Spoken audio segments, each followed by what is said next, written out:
His eyes could pierce my very soul, his scowl could match my frown. His hatred seemed to lurk beneath the coal dust of his brow. The stoker of the antic queen was sallow, hollow-cheeked, a voice that echoed like the clang of echoes from the deep. He worked the vessel's engine room, built up a head of steam. He sprayed each layer of coal across like someone in a dream. It glowed white-hot. He'd slam the door and cast his shovel clear. "A pox upon you, Derek Sloane," he'd call when I was near. I'd make believe I didn't hear, go through the bulkhead door, and make my way back up on deck. I'd heard it all before. His wife had tired of all his moods, had eyed me through the crowd. She'd left the stoker for me then, the lisser man O'Dowd. She'd always had a roving eye, I knew that from the start, but reason has no part to play when love attacks your heart. We'd had a month of jollity, she'd wrecked my only bed. When I went back to sea, the lovely Anne had filled my head. We'd only been at sea a day when I was sent below to see why steam in number 2 was building up so slow. And then it was I saw O'Dowd. I thought him still ashore, or coaling on another ship en route to Singapore. He came up to my cabin once, his shift was at an end, and told me he had plans for Anne, a coffin for a friend. Then leered and sneered. "I've said enough, but you remember this, your Anne's as good as dead, old chum, before you leave this ship." I brooded on his words for days. There wasn't any phone. I couldn't use the radio without it being known. I couldn't tell the captain as he wouldn't understand. I had no proof of anything that Tom O'Dowd had planned. We hit the Bay of Biscay and a fog came rolling in. You couldn't see a dozen yards around the antic queen. We cut our speed to 7 knots and edged on through the murk. The foghorn sounded on and off. The sky was getting dark.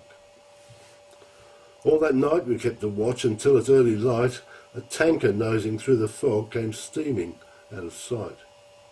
She hit us just behind the bridge and buckled plates without. I rushed down to the engine room to put the fires out. O'Dowd was lying on the coal, all covered in its dust.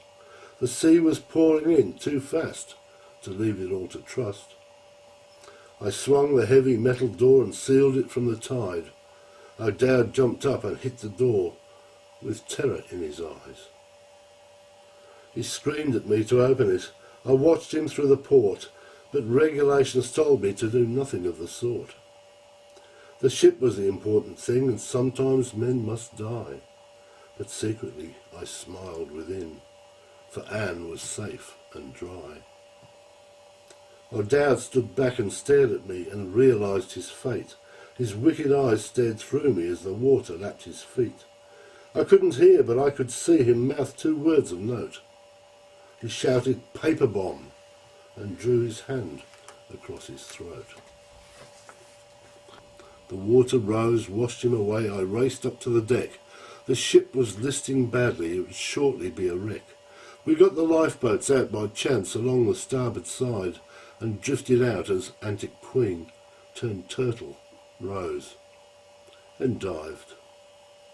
3 days it took to get on home. I couldn't contact Anne. She wasn't answering the phone. I took a cab. I ran. I saw the note hand scribbled there that lay, it seemed like hours, to read that Anne decided she'd be true to all her vows. She'd gone back to O'Dowd, she said. Her husband, right or wrong. I'd be all right, she said. I'd find some woman. Just be strong. I raced around to where O'Dowd had lived in Ratton Place. The wall had blown out in the street of Anne. There was no trace. He left a bunch of flowers there, a present tightly wrapped, a note to tell his darling wife that he would take her back. She must have opened it, I think, a smile, a look serene.